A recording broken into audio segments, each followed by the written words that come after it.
How you set it up?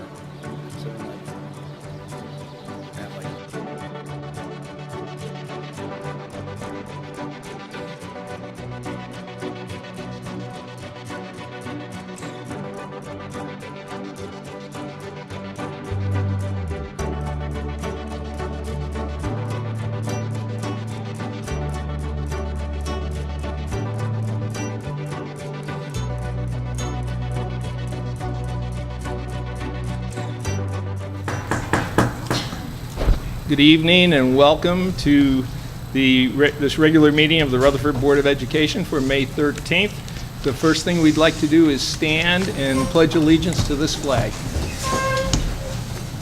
I pledge allegiance to the flag of the United States of America and to the republic for which it stands, one nation, under God, indivisible, with liberty and justice for all. Thank you. Oh, thank God you didn't read them. Our second order of business then would be to ask the secretary to please call the roll. Mrs. Ahmed? Here. Dr. Olati? Here. Mr. Healy? Here. Mrs. Jones? Present. Mrs. Librera? Present. Mr. Mazzone? Here. Dr. Racine? Here. Mr. Rowland? Here. Mr. McLean? Here. You have a quorum. Thank you. The New Jersey Open Public Meetings Act was enacted to ensure the right of the public to have advance notice of and attend meetings of public bodies at which any business affecting their interests is discussed or acted upon. In accordance with the provisions of this act, the Rutherford Board of Education has caused notice of this meeting to be published by having its date, time, and place posted on the bulletin board outside of the Borough Clerk's office, mailed to the Herald, South Bergenite, and Record newspapers, and filed with the Borough Clerk. Hard copies of the agenda are available in the meeting room, and the agenda is posted electronically on the Friday before the meeting before the meeting date on the district's website at www.rutherfordschools.org. Regular meetings of the Rutherford Board of Education will be broadcast without editing during a 2-hour time segment as limited by Comcast time constraints on Tuesday evenings at 8 p.m. and on Comcast Public Access Channel and on FiOS Channel 38. A video of the meeting can also be viewed on our website, www.rutherfordschools.org. The video link can be found by opening the Board of Education link and clicking on Public Meetings and then Videos. Any member of the public who wishes to view a DVD of the meeting can make that request in writing to the Board Secretary. Members of the Board, in your packets were the minutes from the regular meeting of April 29th and the executive session of April 29th. Were there any comments or changes from anyone regarding those minutes? Seeing none, I'd ask the Secretary to please enter those into the record and post them. And we'll move then on to a report of our student representative. Margaret. Hi, everyone. So I would like to wish everyone, I hope that they had a great Mother's Day this weekend. And I wanted to talk about the band and choir field trip concert this past Thursday. So for choir, we sang several different songs that we've worked on since January, and we featured a variety of genres, including jazz, rock, spiritual, and classical. And as a senior, I was really happy about how far everything's come with like the music department in the past 4 years, and I was really grateful to be a part of it. And the band's performance featured several student compositions by senior Matteo Paoli and junior Rian Chowdhury.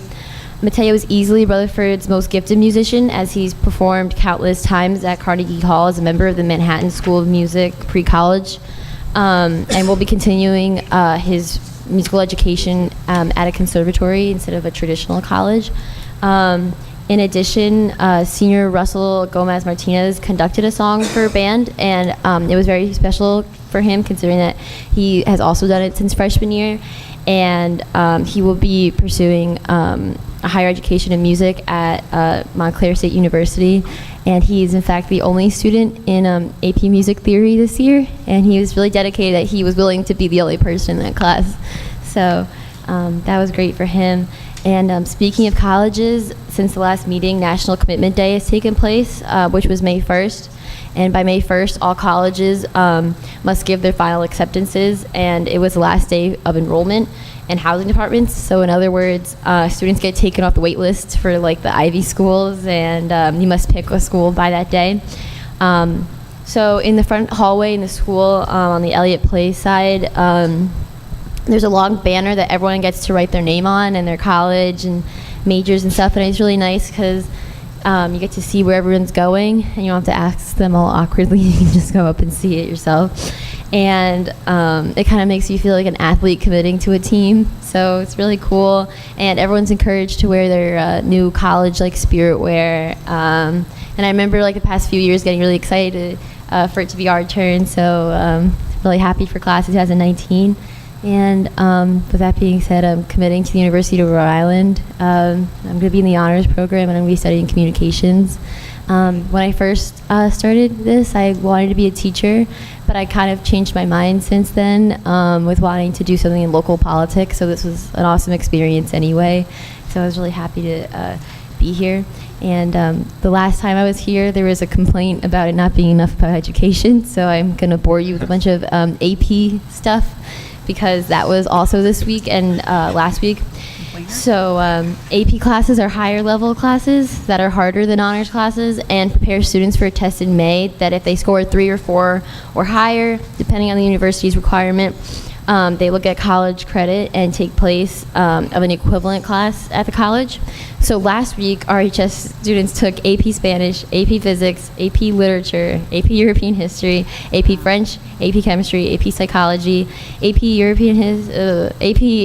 History, and AP Studio Art. And this week, students will be taking AP Biology, AP Calculus, AP Human Geography, AP Language and Composition, AP Computer Science, and AP Music Theory. I took AP US History and Language and Composition last year as a junior, and this year I took AP European History and Psychology. And at most, students take 2 to 3 AP tests because they were extremely hard and time-consuming because they are college classes at a high school level. And these exams tend to be very long and rigorous, and because they're run by the same company as the SATs, so you can imagine what that's like. For example, my AP European exam was 3.5 hours long, and I had to take 55 passage-based multiple choice questions, 3 short answer essay questions, 1 document-based essay question, and 1 long essay, and the hand was killing me afterwards. And another particularly hard AP class that I did not take was AP Spanish, and that required students to not only do multiple choice and write essays, but they also had to have a phone conversation. They had to call someone from the board, and it was recorded, and they had to have a conversation in Spanish with someone from the test. So that must have been really nerve-wracking. And it's also difficult because a lot of the exams are on the same day because they're nationally taken at the same time to prevent cheating, but it kind of is unfortunate for everyone that takes more than one because you risk taking them on the same day. So several of my classmates took AP Literature and AP European History on the same day, and those were the 2 heaviest and longest writing AP exams, so they were writing essays for 6.5 hours plus on last Tuesday, so they were really upset about it. And it's not Rutherford's fault because it's the College Board that schedules it, but there have been lots of complaints, and that was really it. Let's see. And yep, that's all I really have, just the AP stuff. Thank you. Did anyone have any questions or comments? Congratulations. Oh, thank you. Congratulations. Congratulations, college Thank you. acceptance, fine college. I will point out that you seem to suffer the same difficulty my daughters had. That a perfectly innocent comment that might be considered constructive criticism is considered a complaint. So certainly no complaint. No, it was great. Your last report hearing of all the extracurricular activities. Yeah. And really nice to hear about all the activity with AP courses. I know it's been a focus of our district over the last several years, and I know that it gives you a really, it really gives you a good insight to the depth and the work that college courses are going to bring you. So it's so good for you, and congratulations. Thank with you. Rhode Island. That's That's great. And for those people who are here and haven't been here before or haven't really followed it, our AP program over the last 3 years has earned the distinction of being on the College Board's honor roll for increased participation and increased performance and achievement. And I believe, I didn't know you were going to talk about AP tonight, but a very small percentage of schools in the United States and Canada have achieved that status of 3 consecutive years. So, that's a representation of the growth of the program and the industry of the students and the faculty and the administration in developing the program. Thank you. Yes, Mrs. I'd Jones. just like to add a comment. I had a busy week attending the Washington School Spring Musical with the first and second graders, which was wonderful. And then the art show on Thursday at Union, which was also excellent. And then as, I'm sorry. Margaret. Margaret, I was going to say Martha. Thank you, I'm sorry. As Margaret mentioned, the spring concert, the chorus was wonderful, the band was wonderful, and hearing Julia Aletti one more time, that was an extra bonus. It was great, really fabulous. Thank you. And thank you. And although it sounds like you have nothing left to do, if you do want to leave, you're able to leave the meeting. Thank you for your you. report. So then we'll move on to a very special presentation this evening of Math in Focus from Washington School. Mr. Mulcahy, if you'll introduce the program, please. Sure. Thank you. Thanks for having us this evening. It's fun to be here for us, and it's fun to hear Ms. Lasky give her report and then go back to our first graders where it all begins, and from the first second grade concert, which was terrific the other night, right up to see what the high school children and high school students are doing. It's really amazing. But we're really glad to be here this evening. I want to introduce a few people to you first, if I may. First, our teachers who will be presenting this evening, Ms. Jacqueline Ruskowski and Ms. Amanda Onofrio. And then we have 8 of our students here with us tonight. We have Danielle Ingativo, we have Sahitya Kumar, we have Ellie Siegel, we have Ryan Catello, we have Alejandro Castro, Lily Shapisi, Emily Erickson, and Cameron Macaluso. And these students were chosen. They're actually all from Ms. Onofrio and Ms. Ruskowski's class. But they were chosen for a few reasons. One, because they're really good kids. And 2, that we knew that they would be able to come and give a nice presentation and help their teachers out. And we really think that they really resemble, they're representative of our student body all across Washington School. So last year we had the opportunity to come and invite you inside a writer's workshop classroom. And if you remember just a little bit about that, we had we had a whole group mini lesson, and then we had the students working with their writing partners, just helping each other to edit their papers and so forth. And so this year we wanted to invite you inside of a math lesson. And I actually have been thinking for a few years of visiting Ms. Onofrio's class. I've always admired what she was doing in her classroom. And I had thought last year about the guided math presentation, but our Writers Workshop program was new, and we were very excited about that adoption. And we were really, it was going so well that we thought that it was very timely last year to present that. But Ms. Onofrio has been working on this guided math program for a couple of years, and basically and I don't want to steal their thunder, but basically what it does is it takes what we do in a lot of other areas, including our guided reading, where we give a whole group lesson, but then we break out into small group instruction, center activity, so it gives the whole group instruction is very important for all the students to be involved together in that initial instruction.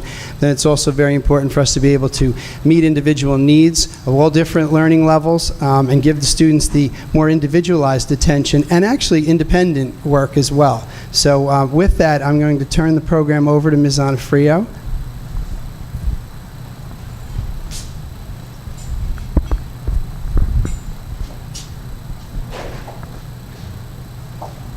Thank you so much for having us here today. We're really excited to share this with you. Our students are really excited to share our guided math program with you.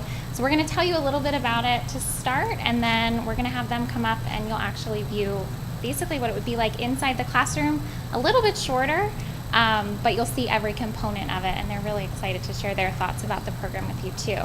So guided math has a similar structure to guided reading and writer's workshop.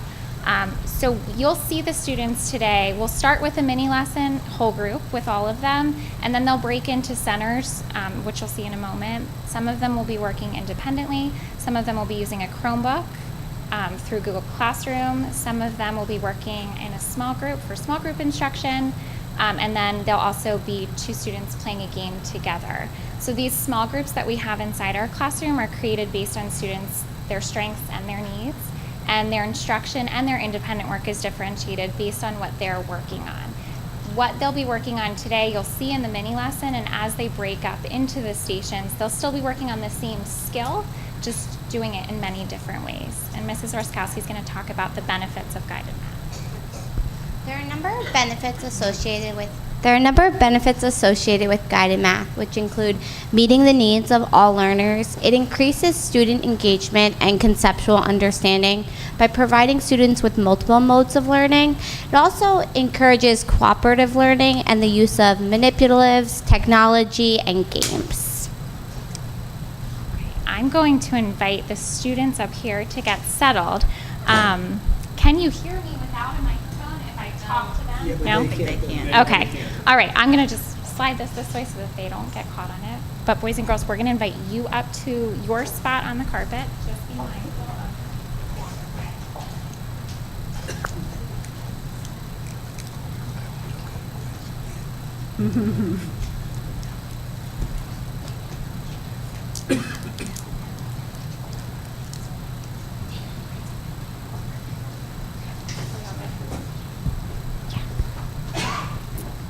Okay, boys and girls, we are going to review 2-digit addition. We've been working on it in the classroom, and today we're going to start our mini lesson by just reviewing that, and then you'll have a chance to do some on your own, and then we'll break out into our rotations for today, okay? So we are going to solve this problem up on the easel. Could someone read it for us first? 57 plus 25. Nice job, Lily. So first, what do we need to do, boys and girls, if we're going to solve a problem like this using the vertical format? What's our first step?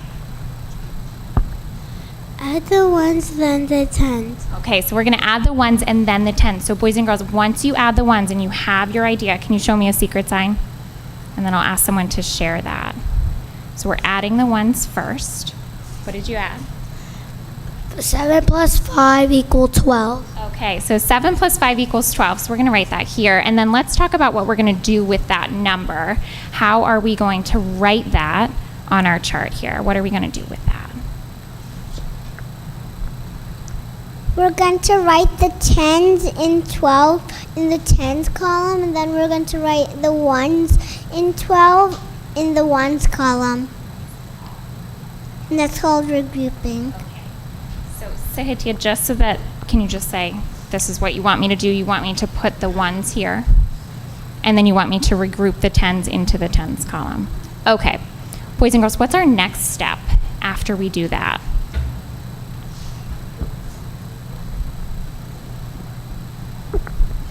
You add 5 plus 2 plus 1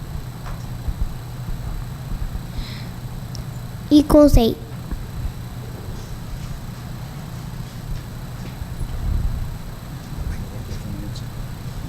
All right, could someone read the whole problem to us? What does 57 plus 25 equal? 57 plus 25 equals 82. Okay, boys and girls, go ahead and take the map that you're sitting on underneath you and your marker and eraser.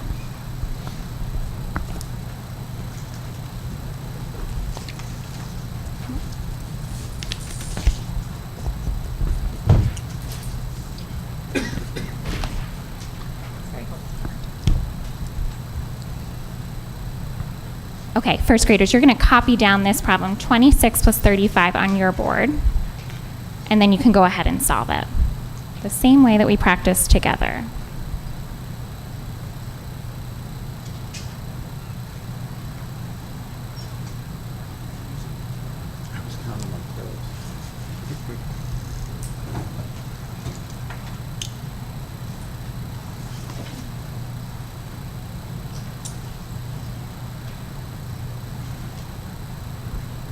Okay, and I'm going to have you turn and talk to the person next to you and share your sum, your answer, and how you got there.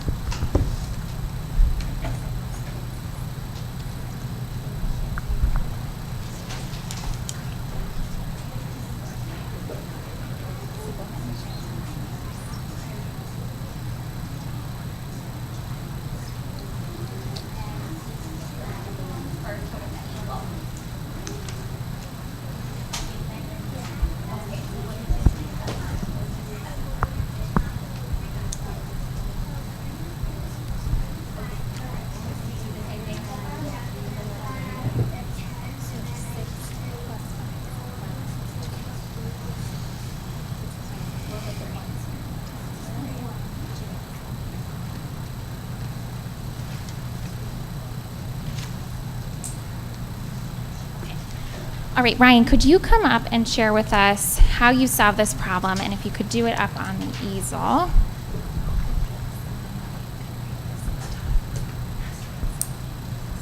Okay. First, I'm going to add 6 plus 5 together. 11. Then I'm going to regroup.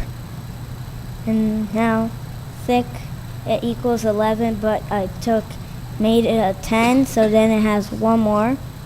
And then 3 plus 2 plus 1 is 6. So the answer is 61. Boys and girls, I see some Me Too signs that you agree with what Ryan did. Nice job, Ryan. All right, first graders, I'm going to have you erase your boards and just put your markers to the side. And then you are going to see your rotations up on the projector screen over here. So at this point, students would break into their small group rotations. So pennies are going to do seat work. In just a moment, I'll have you go. Nickels are doing their game rotation. Dimes are going to stay right here for small group. And quarters are going to work on the Chromebook. So every day that we do math rotations, they'll see a screen like this. We do have about 2 12-minute rotations when we do our math workshop, our guided math, and we try to do it about 2 to 3 times per week along with the Math and Focus program. So first graders, we are going to move into our rotations. You can go.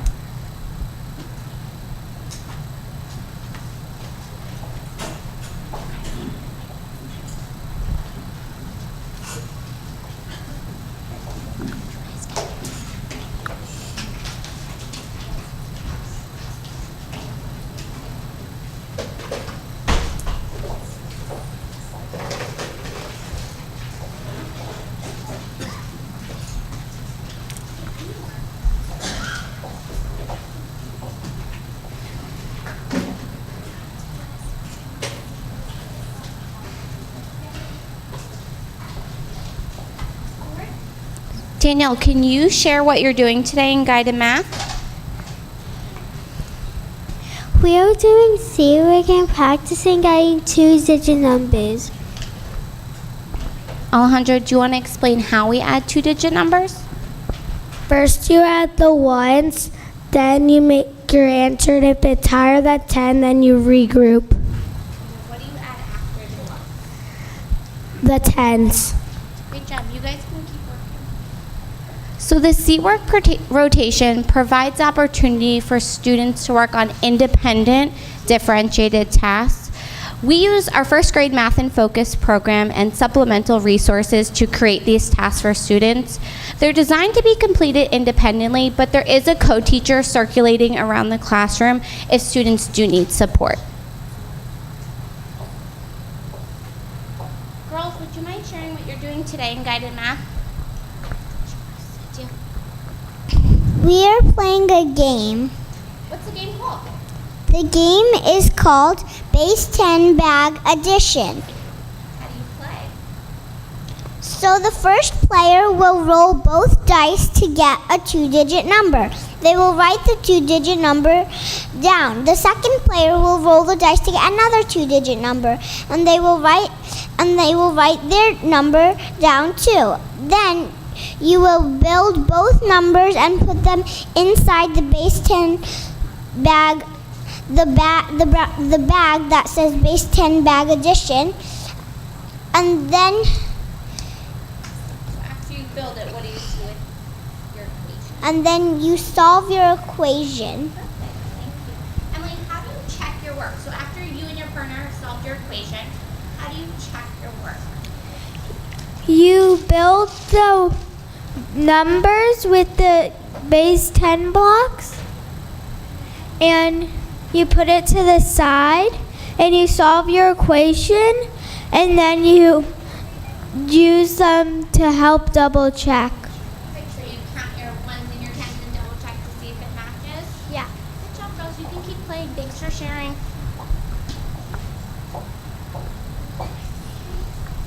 Cameron, can you share what you're doing today in guided math? I'm building numbers as 10s and 1s. What website are you using on your Chromebook? IXL. Great job, Cameron. You can continue working, okay? So before I move on to the Chromebook, I just want to explain the game rotation. So the game rotation provides time for cooperative learning where students can work with peers to practice math skills that we've already taught or math facts. They can choose from a variety of games. We make games that they'll target our current concepts that we're working on in the Math in Focus program. And right now their game is they're building 2-digit numbers. They're solving 2-digit addition problems by building 2-digit numbers. Now Cameron over here is doing the Chromebook. He's accessing IXL, which is the math practice website. He can also access other math applications on our Google Classroom page. They can access this at home as well if they need additional practice.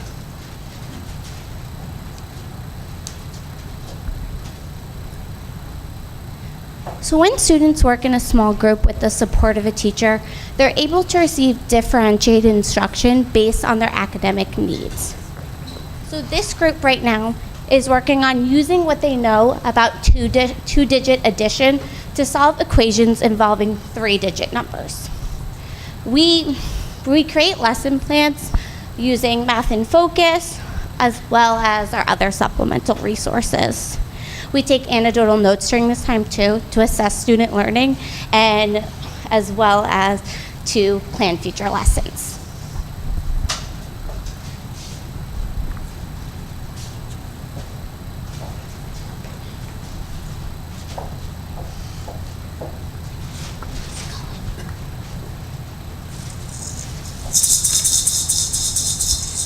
So typically at the end of a rotation, the timer will go off and they'll have 2 minutes to clean up, but for today, we're gonna shake their maraca. So students, you can clean up now, okay? And then they'll return to the rug.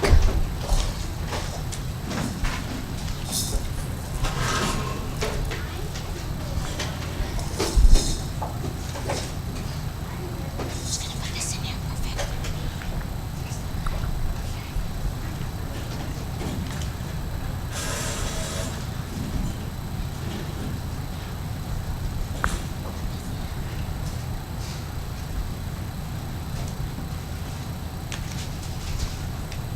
Okay, so typically at the end of our math rotations or guided math, we'll do a closing problem similar to what students worked on in their rotations and their small group, or we'll do a quick assessment like an exit ticket. But today, some of our friends wanted to share with you why they like guided math and their favorite part. So, Lily, do you want to come up and share? Sahitya and Ellie, would you like to share as well? So, Lily, what do you like about guided math? It lets you move around and do different things and still learn math. My favorite thing is seat work. Thanks for sharing, Lily. Ellie, do you want to share your favorite rotation in guided math? So what's your favorite rotation in guided math? I like seat work because you get to use 10s and 1s and you get to solve problems. Sahitya, can you share what you like about guided math in your favorite rotation? Why I really like guided math is because we get to practice math in a fun way, and my favorite rotation is Chromebooks. Great job. Thank you for sharing, and thank you, first graders. You did such a great job today. Silent cheer for all of you.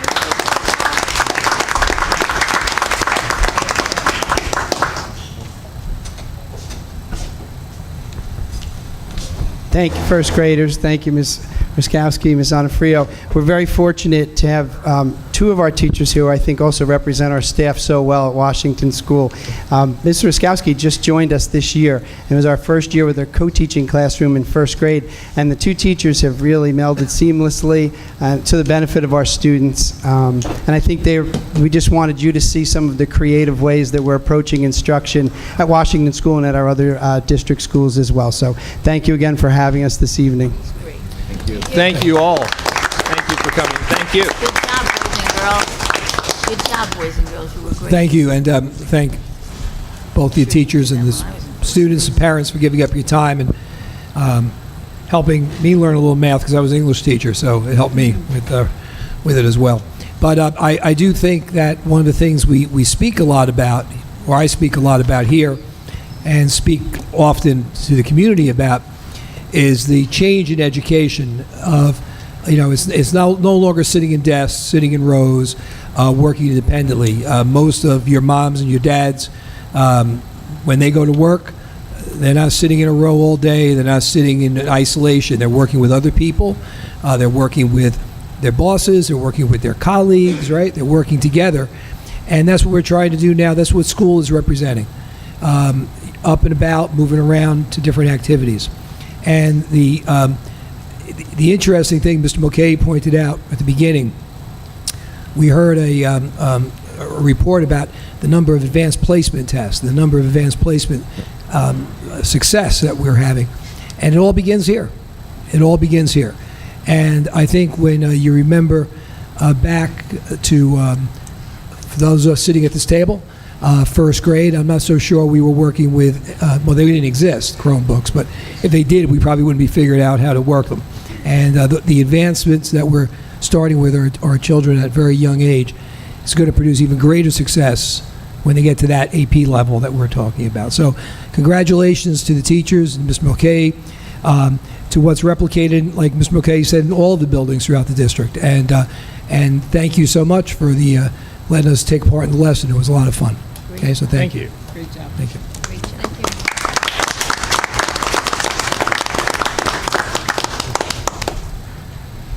So if, were there any comments or questions from any board member? Yes, Dr. Racine.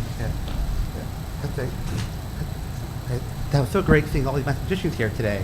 Right? It was so much fun. And I see all your joy in solving problems, right, is a great thing. And you can go on, and as math gets harder, but solving the problems becomes more fun, more challenging. Right?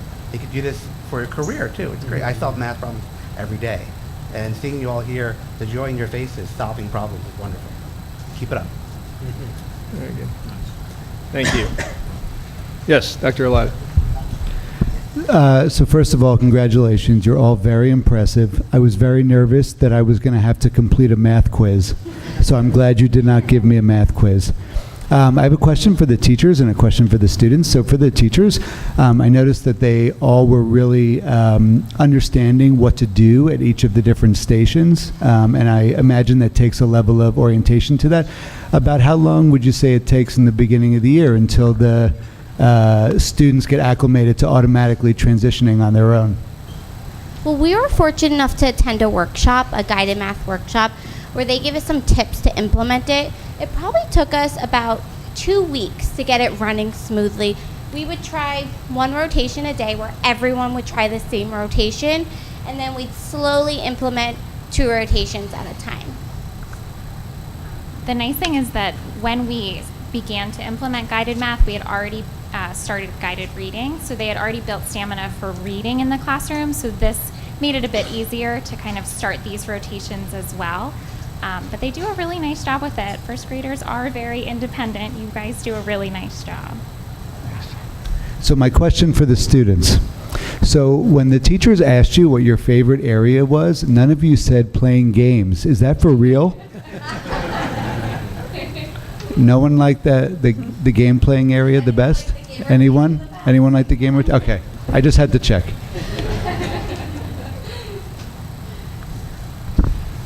Thank you.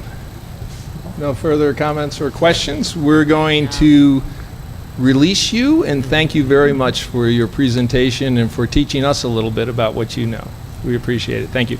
And if there's no objections from the board, we'll take a 5-minute recess to recess. We don't go out and play, but we're going to take a break for 5 minutes while you collect your things, so you don't have to stay for the rest of the meeting. Okay?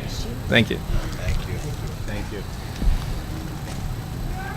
So if everyone's set, we'll continue on, and the next item on the agenda is the report of the superintendent, please. Okay, thank you. A couple of housekeeping type chores as we're getting near the end of the year. There's lots of activities, so I do have an invitation that was sent to the board for the National Honor Society induction ceremony, which is this Wednesday night at the high school auditorium, 7 p.m. Start.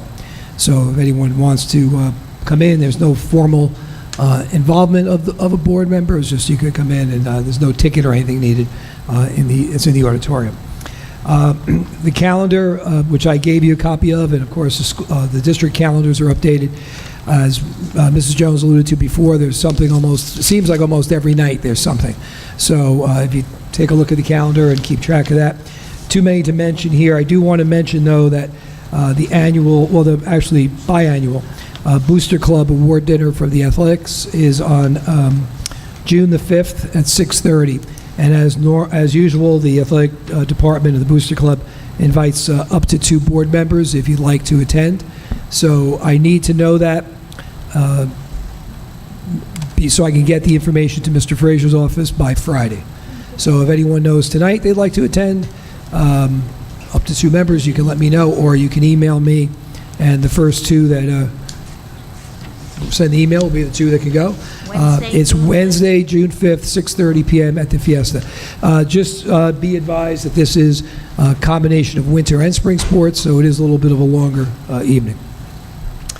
The senior breakfast, again, hopefully Mr. McLean will let me know tonight who might be representing the board. That is a speaking, a very short welcome remarks at the beginning of the breakfast, which is May 30th at 8:30 at the Fiesta. The doors open at 8 o'clock. Normally, the opening remarks are made about 8:40 or 8:45, and by 9 o'clock breakfast is served, and then the program begins. Usually it runs till about 11:30, but if anyone does attend and needs to leave to get on to work or other parts of their day, that's okay too. But I do need to get a name to them by Wednesday because they start printing up the program, so hopefully tonight we'll know.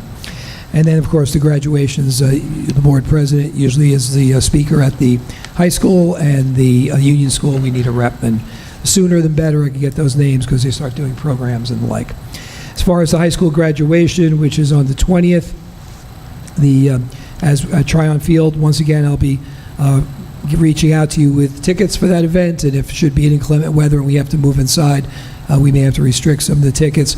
The Union School ceremony, which is at Washington School, we do have to restrict those tickets because of space. So we'll have a speaker there, and most likely that will be it in terms of board members. I want to mention, again, congratulations. I know we talked about this, was going on last week, but the STEM team, the robotics team from Union School, and Mr. Helfingstein went out to VEX competition in Kentucky, and they placed 49th out of 14,000 worldwide teams that started the competition online and in regional competitions. That got whittled down to 400 schools from across the country and the nation who went to Lexington to compete, and they came in 49th. So when you're looking at numbers like 400 and 14,000, 49th is pretty good. They also were one of 5 middle schools to receive a sportsmanship trophy for their attitude and their work ethic and their conduct. So that's congratulations to them. And we have one of our high school students, Cooper Toomey, who's a senior. He won on the state level in the Future Business Leaders Association of America. He is going to be going out to San Antonio, Texas, to represent the district and the state in that national competition in June. And their advisors are Ms. Bob Melfa and Mrs. Leonard, so congratulations to them. And struggling a bit because I left my glasses in the car, so if struggling more than usual because I left my glasses in the car. I also want to mention most of the items on the agenda. There will be items in each area that I will make some comments on because it's that time of year where we have lots going on. But I do want to speak about the preliminary eligible cost approval that we received from the state DOE regarding the facility plans. We have received those letters, that approval, and went over them. Mr. Kelly and I, with the architects, went over them and went back and forth with the state, and we're very comfortable with that preliminary approval. And there's a motion tonight for the board to accept the preliminary approval of eligible cost, which then would allow the board to approve, if it chooses, going forward with the referendum for September. So the total cost of $45.3 million based on the approximately $9.1 million worth of debt reduction from the state would bring the tax share down to about 36.2. So those are the results that the approval that we have. It's in the ballpark. We thought we'd get around 10. We got 9.1 or 2, and we got the figure down to about 36 million. Okay. In going along, a few more bits of information. We've been doing lots of substantive work with our advisory committee, administrators, and the Laura Bishop Consultant Group, who have really done a nice job in working and coordinating a lot of the focus of going forward with this plan in terms of communicating it to the public. Our website, our revised website, will be up to the public on May 15th at noon. Tomorrow night, the committee meets, both the Facility Advisory Committee at 7 o'clock, and then the board's Strategic Planning and Communications Committee at 8 o'clock. And come Wednesday morning, the website will go live. The committee decided, in working with the administration, Dr. Valechko, the chair, and with the Bishop Consulting Group, that the website title is going to be "We Are One Rutherford," and the slogan is, "One Rutherford going forward." So that's going to be our brand, for lack of a better word, for the proposal to try to improve the facilities and the in the schools, so that we can keep providing and improve the education and the co-curricular activities we provide to our students. So the We Are One Rutherford website will be launched on Wednesday. I'm very happy with the work that went into it. I think it's cleaner, it's more user-friendly, and a little more direct in its approach, and I think you'll enjoy it when you see it. And while I'm saying that, my last comment before we move in, I want to also thank last time Ms. Seidler and Ms. Saxon did a lot of work on the website. This time, Ms. Seidler, since Ms. Saxon's in a new position, has done the bulk of it, working with our IT people and our communication consultants. Really did an outstanding job. And the reason why I'm mentioning her now is she was also in her digital arts class at Pierpont, were chosen to do a presentation to the educators in Bergen County at the What Works for Kids workshop on May 30th at Bergen Community College. The Northern Ignite, which is a group of superintendents in Northern Bergen County, have created a consortium around the county to share best practices, and teachers from across the county at all grade levels can submit proposals of what's going on in their classroom that they think really is worth sharing for other districts to emulate. And Ms. Seidler put in what goes on in her digital arts literacy class. If you remember, I think it was last year or maybe the year before, she did a presentation here with some of the things they do with video and STEAM and so on, the coordination. So her program was chosen to present. So that's a nice feather in the cap for her. What she's doing is seen by a group that's dedicated to innovative education as being worthy of presentation and emulation around the county. So that's May 30th.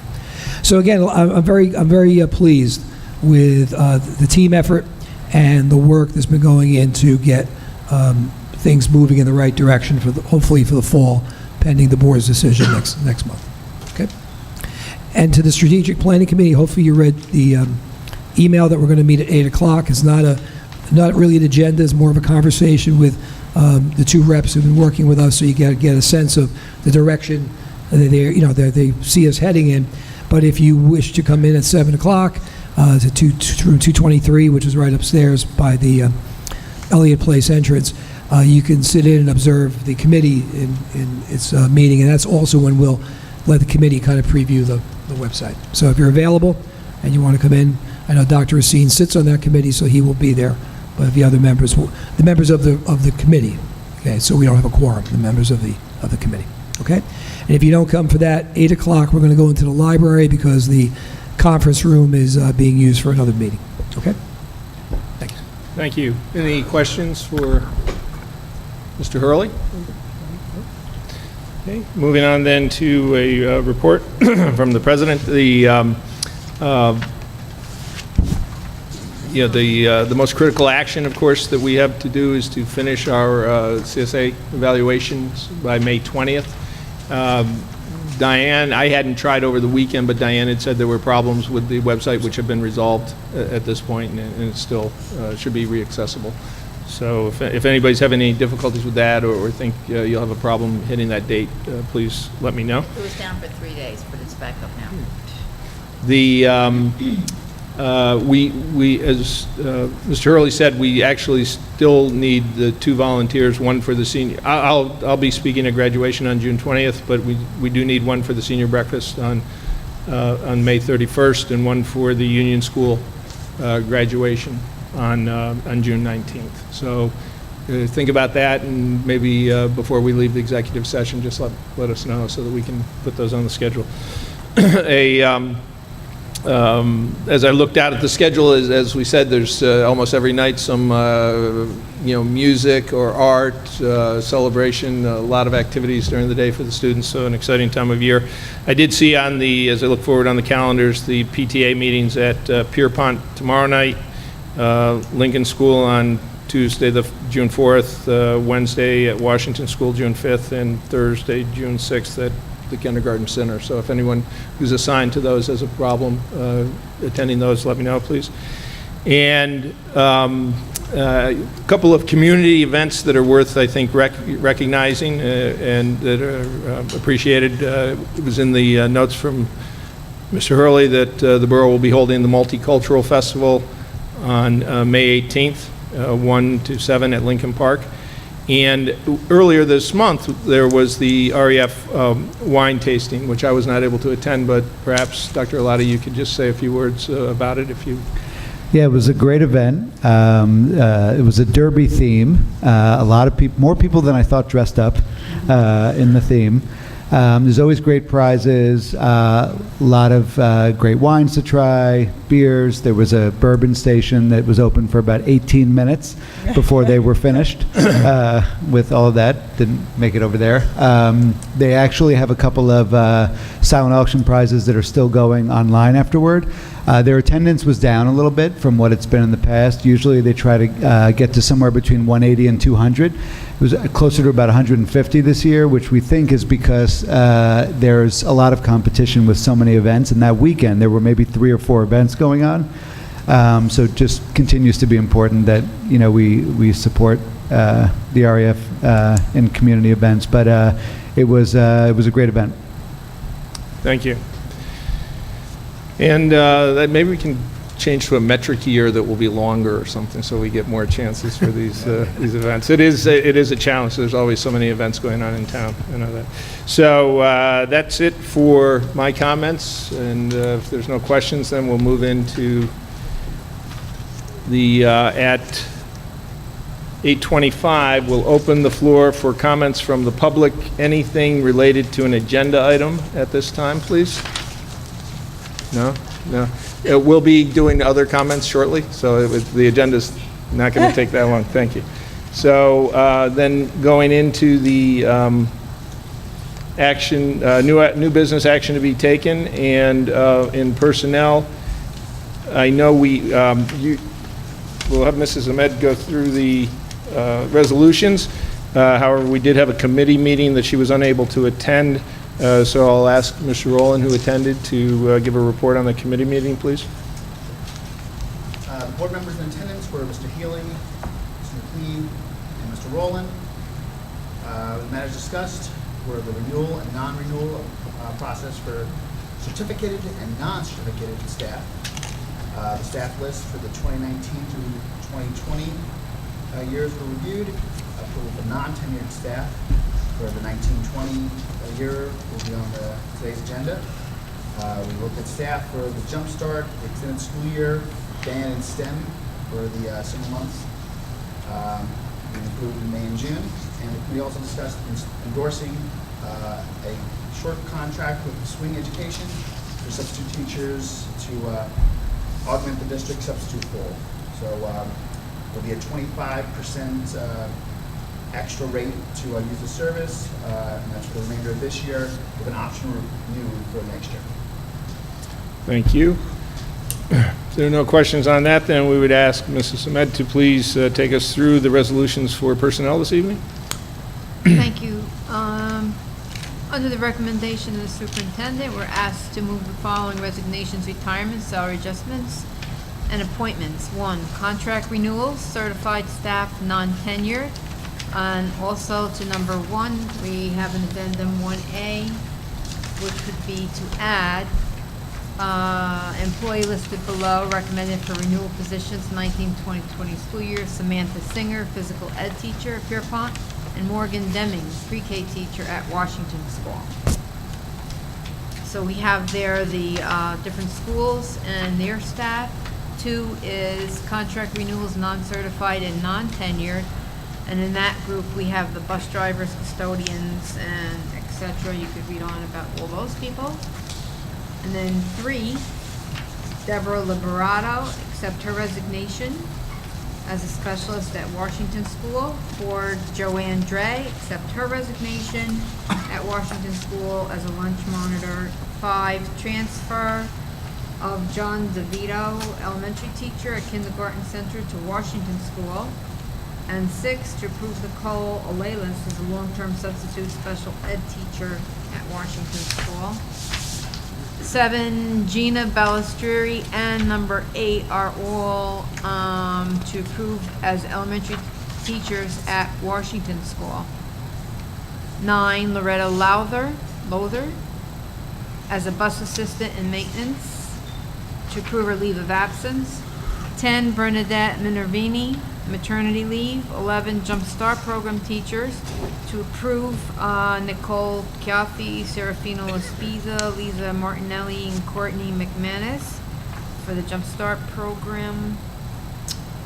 12 would be district teachers, Title 1A, Vanessa Campo, Joyce Kenyon, and Paula Rizzoli. 13, summer program teacher, Alexandra Demetrius. 14, service provider, to approve Bridget Lowe for 3 workshops. 15, swing education, to approve, which will help us out of all our subs. Oh, I got it. Okay, I'm sorry. If our substitutes are all being used, this swing education will supply us with substitutes to fill in. 16, substitute teachers. Stephanie Perez added to the list. 17, substitute teacher assistants. Substitute teacher assistants for 18 and 19, Stephanie Perez. Travel reimbursements as listed below. 19, merit goals. Quantitative merit criteria has been satisfied by the superintendent of schools. His quantitative goal and 20 merit goals, to accept the merit goals satisfied by the business administrator. His quantitative goal, and 21 is on the addendum.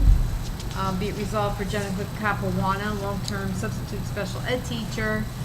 And then on 22 is to approve a disability leave with pay for Jennifer Capuana, long-term substitute teacher at Washington School.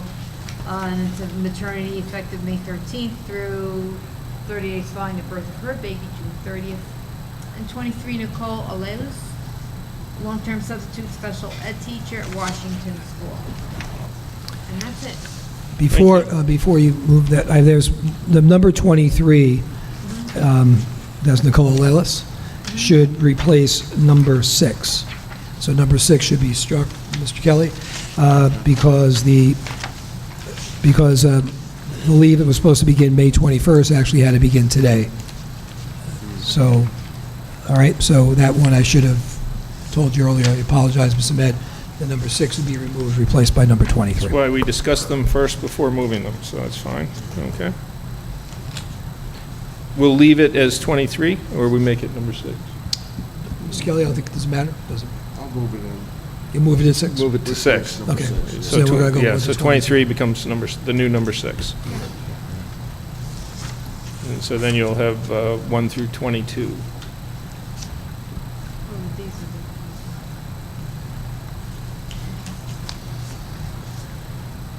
That clear for everyone? Yeah.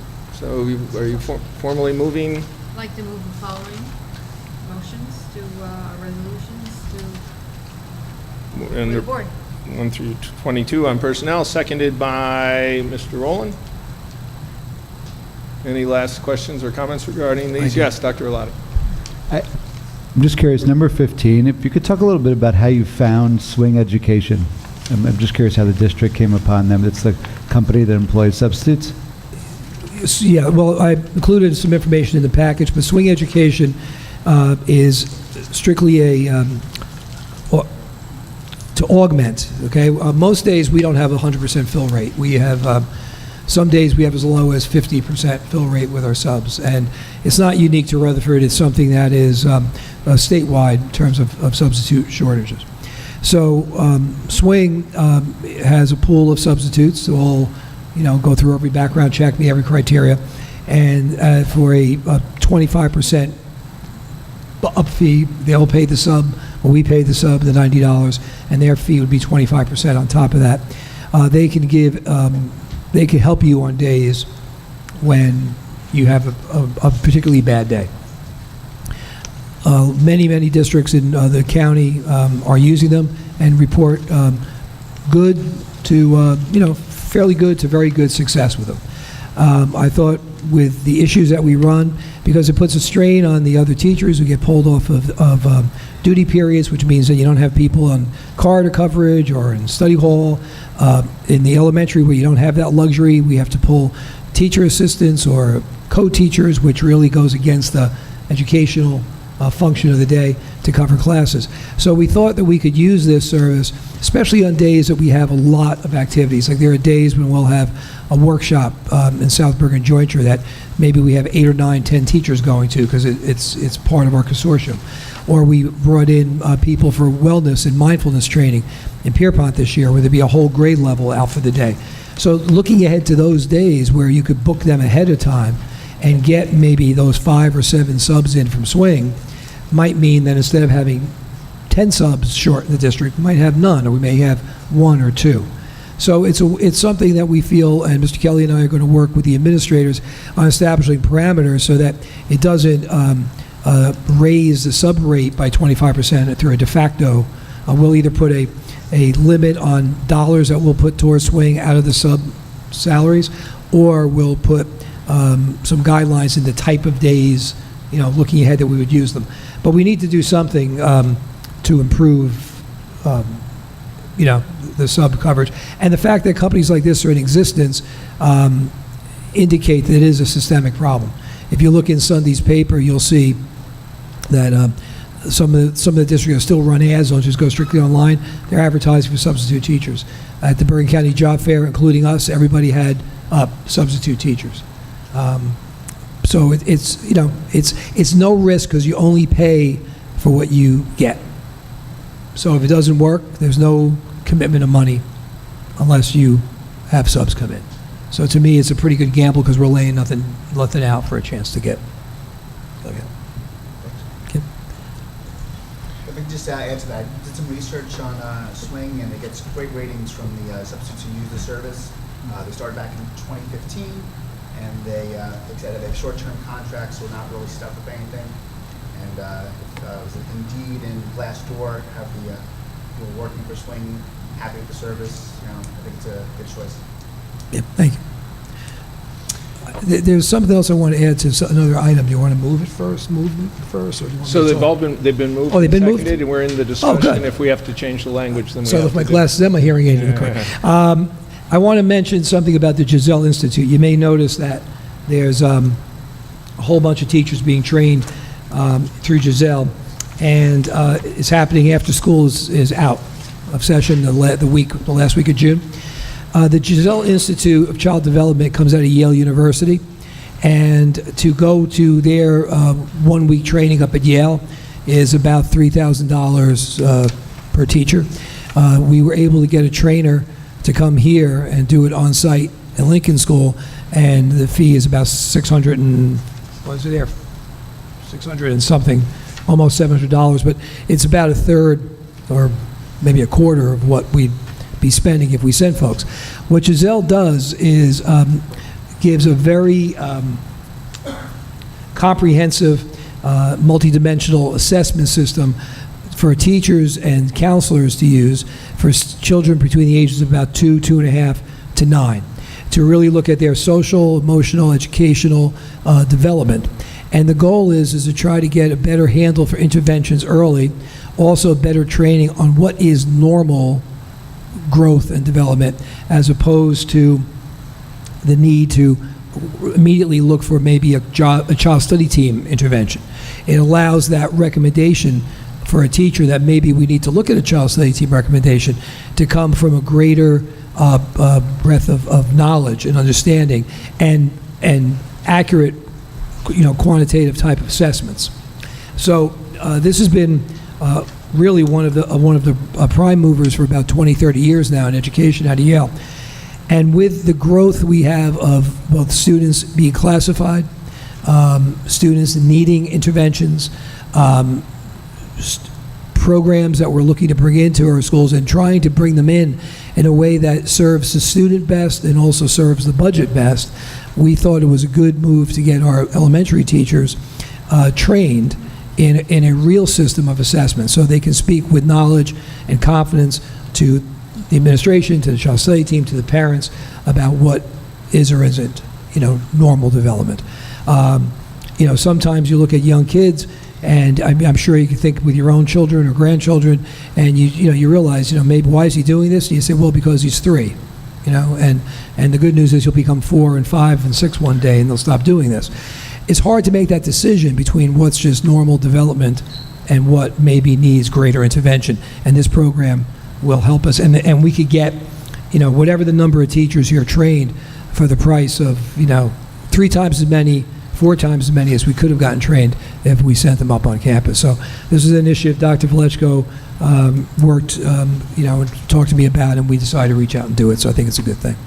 And I commend the teachers for, the first week after school's over, most people look at it, take a deep breath, and they're going to be in class for that 4 days getting trained, so I commend them.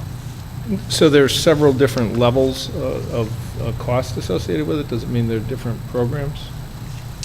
If we look, some of them it's $449, some $698. I don't know exactly why that is. It may very well be that it has to do with the grade level maybe that they're teaching or the role they have. I can find out about that. I didn't even pick that up, to tell you the truth. Okay. Looks like the But length it does range from, what? The length of instruction, it looks like one more day versus, Maybe. Oh, yeah. Okay. Okay, maybe it's additional days, yeah. There may very well be some people want to take that deep breath that one day, yeah. Thank you, Mr. Healy.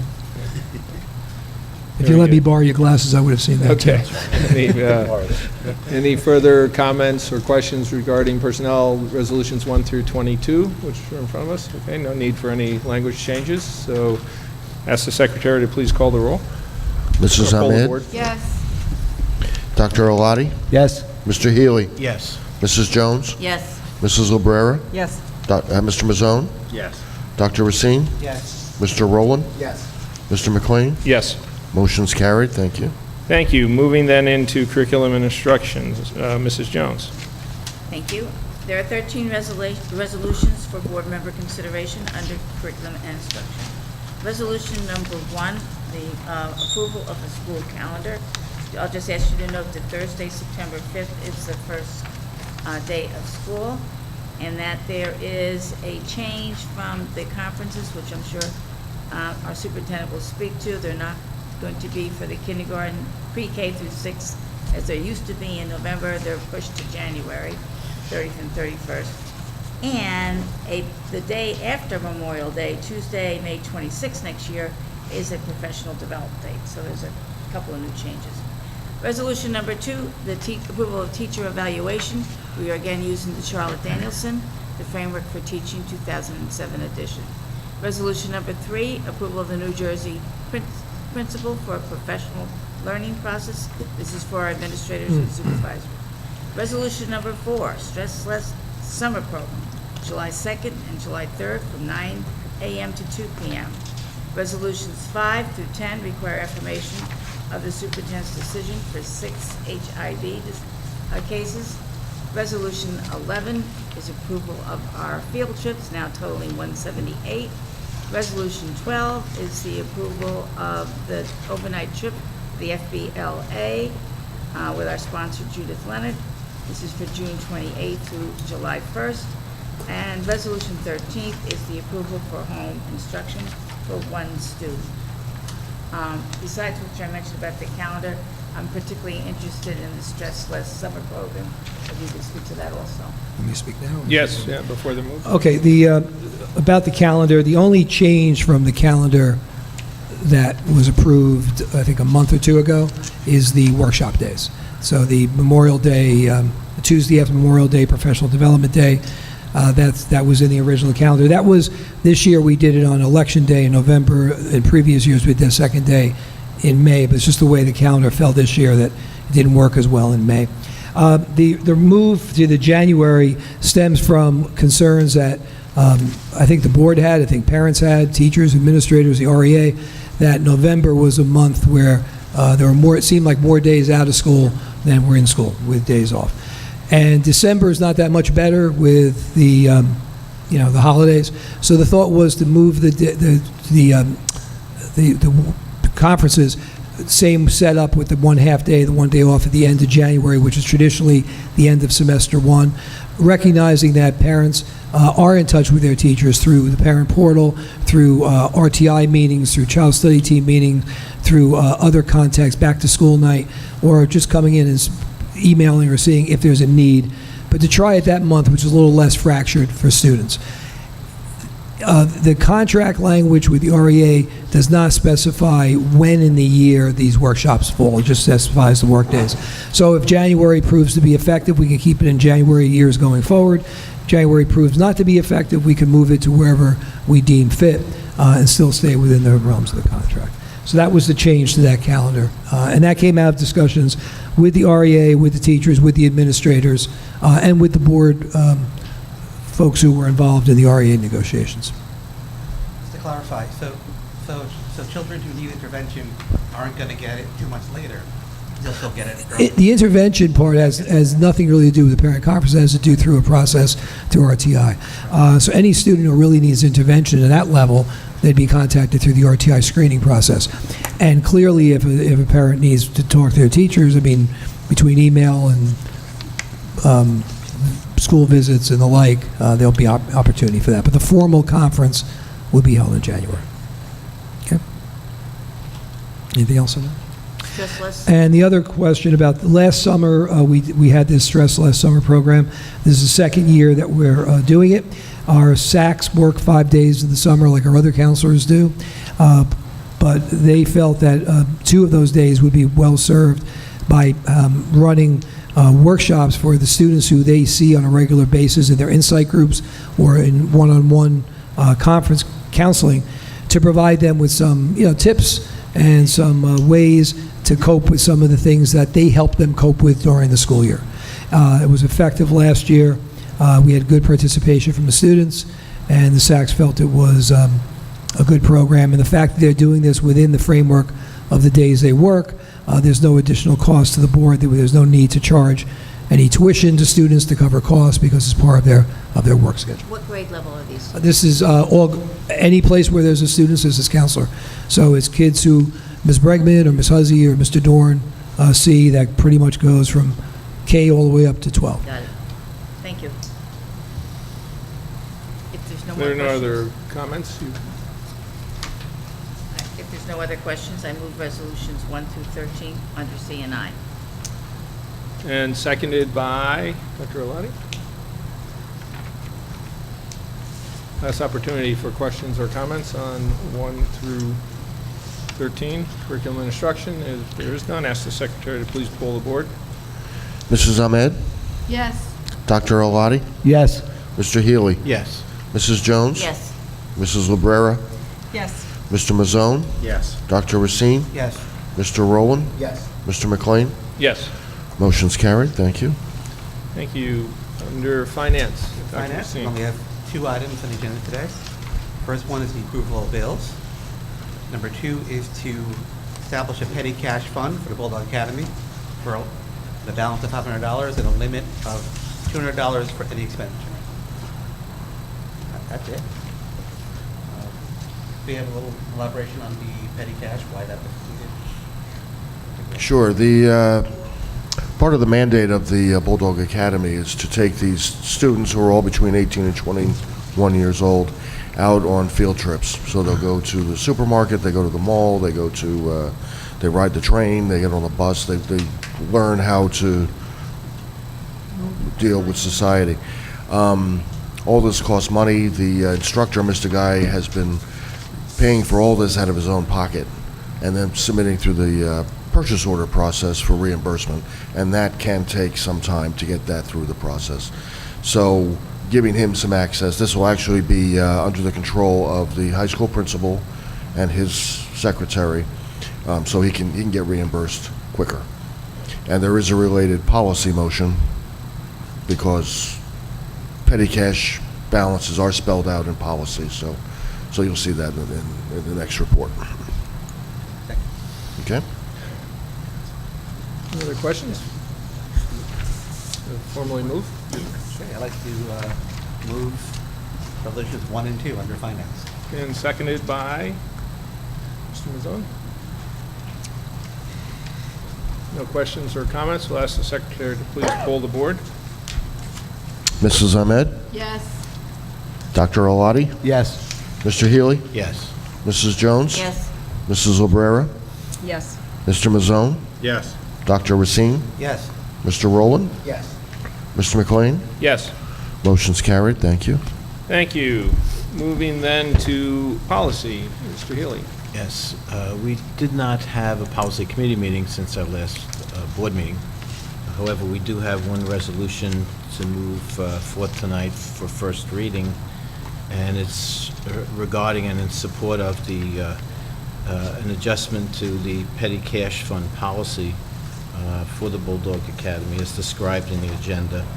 And it is subject to the same controls and review as the other schools using petty cash. And you know, I don't know if anyone wants to comment further, but I think Joe explained it pretty well. And this is the first reading. So it's only the addition of the Bulldog Academy to the list of petty cash already in policy. Right. Formally So I'll formally put it forth. for and approval. moved, seconded by Dr. Alati. No questions. Ask the secretary to please poll the board. Mrs. Ahmed? Yes. Dr. Alati? Yes.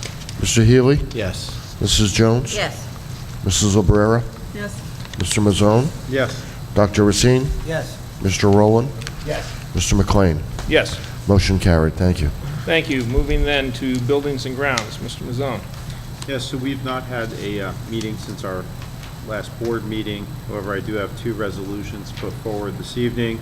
The first is a request for waiver of fees for project graduation, beginning on June 20th and returning on June 21st at no charge. The second resolution is to accept the terms of the preliminary eligible cost letters from the New Jersey Department of Education, dated April 29th, 2019, without exception, for Rutherford High School, Union School, Pierpont School, Lincoln School, and the Kindergarten Center. And I believe the superintendent spoke to that. I don't know if there's any other questions or comments that you feel necessary? No? So if you'd wish to formally move. So I'd like to put those two resolutions forward to the board. And seconded by Mr. Rowland. No other questions or comments. We'd ask the secretary to please poll the board. Mrs. Ahmed? Yes. Dr. Arlotti? Yes. Mr. Healy? Yes. Mrs. Jones? Yes. Mrs. Lebrera? Yes. Mr. Mazzone? Yes. Dr. Racine? Yes. Mr. Rowland? Yes. Mr. McLean? Yes. Motion's carried. Thank you. Okay, under the subject of old business or any topic that a board member wishes to raise for discussion. Yes, Mr. Yeah, Healy. just to let the board know, Mrs. Jones and I will be attending the New Jersey School Board Association Annual Delegate Assembly this Saturday. Thank you. And at Mercer Community College. And there's one resolution that's being put forth and will be discussed, and has to do with the state school funding formula and how it's calculated. So that may be an interesting discussion and outcome to see what will go forward to the New Jersey, through the board. Very good. There are also elections of new officers. None of them are being contested, and they're all, set up, but it will end Dan Sinclair's term. He will then be, the past president, but immediate past president. But it's a good run. They're good people. Very good. Well, and thank you both for giving up of your Saturday to represent Rutherford at this meeting. We appreciate it. Any legislative update? I have a short legislative update. The New Jersey governor made lost it. New Jersey governor made a proclamation at the end of last month to declare May 12th through 18th of this month Special Education Week to honor the 232,000 children that are receiving special education instruction, 18,000 of which are in pre-K. This may be a yearly thing for individual schools who are given special recognition. Some were small, some were large. So hopefully some of the Boulder Academy could get something in the future. That was it. Thank you. Yes, Dr. Racine. Yeah. So I've been asked by the Green Team to invite the board members to come to the bike rodeo to be held at Lincoln School on the 29th and 30th. Washington School, June 6th and 7th. All right, it's okay. So about 9 a.m. it starts, and you can also help out. Definitely need helpers, and it's actually very fun. So I recommend it. I've done it twice. What were those dates again? May 29th and 30th. That's a Wednesday, Thursday, and June 6th and 7th. One's at Washington, one's at Lincoln? Right. The first one's at Lincoln. Second one's at Washington. It's 9 o'clock both days? About 9 o'clock. Yeah. Okay. 9 o'clock? It's 9 o'clock or 8:45. You want to help out. Take pedals off the bikes. Oh, okay. Very good. Thank you. They're good. I've gone, and they're fun. Any other comments? Okay, thank you. Then we will, at 8:54, open the floor to comment from the public on any subject. I ask you to please give your name and address. And yourself. Hi, good evening. My name is Beverly Conpal, and I'm at 48 Washington Avenue. I'll be brief. Secretary Kelly, President McLean, Superintendent Hurley, and distinguished members of the board. First of all, thank you for all your dedication and hard work. As a resident since the 70s, I do appreciate all that you're doing for our children. My daughter's in 5th grade, and she currently plays lacrosse. And I'd like to just publicly voice my opinion and actually just throw my support for consideration to bring lacrosse into the high school in the future years. And also, I'd like to request formally considering the benefits of Mandarin in middle school, if it's ever been considered, or maybe something to be considered in the future. I'm sorry, I'm not familiar with how much you've done on education in language arts, so forgive my ignorance, but I'd like to just throw my support behind that as well. And that's really it for me, so thank you for letting me have the floor, and have a good evening. Thank you.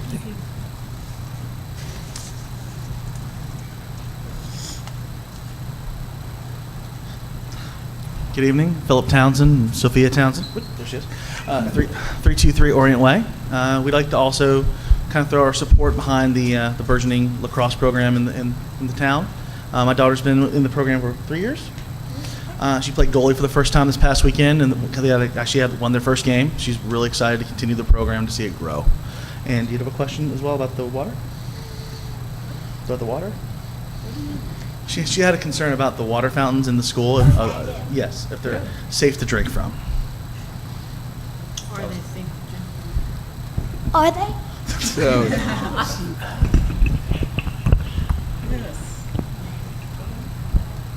It's okay. Are the water fountains safe? are the water fountains safe? Are you asking from? She was concerned about some lead, I believe. Yeah, Yes. no, we were tested, and we will be tested again. When, Mr. Kelly? That's every 5 years. Every 5 years, because the level we were at, where there was no evidence of any problem anywhere. And all those test results and the letters and the environmental groups findings and statistics and all are on our website. You can find them I think they're under maintenance if you go to the maintenance department. So yes, they are safe. Yeah, and just so you know, that when this first came up, that people were concerned about it, particularly in the schools, I think we were actually testing ours before the state required us to. And they go to every single faucet, every single fountain, and they test it. And as Mr. Kelly said, it gets retested in 5 years.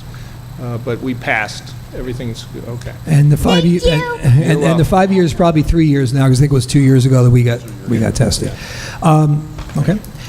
Just a quick comment about lacrosse. We had a large group here last month. I addressed it, and nothing's really changed from that. I mean, we see that probably within 3 years, because the numbers will support, there'll be a team at the high school. I know it's difficult for students who maybe, right now there's 16 boys in the 8th grade. It's tough if those kids don't have a 9th grade team. We get that. But the funneling effect of any athletic program is all 16 are not going to play in high school. And as you know, if you're playing lacrosse as 11 person on the field, it's a very physical. I mean, my daughter played lacrosse. My brother played lacrosse. My brother played at Hofstra, which is always a top 10 nationally ranked team.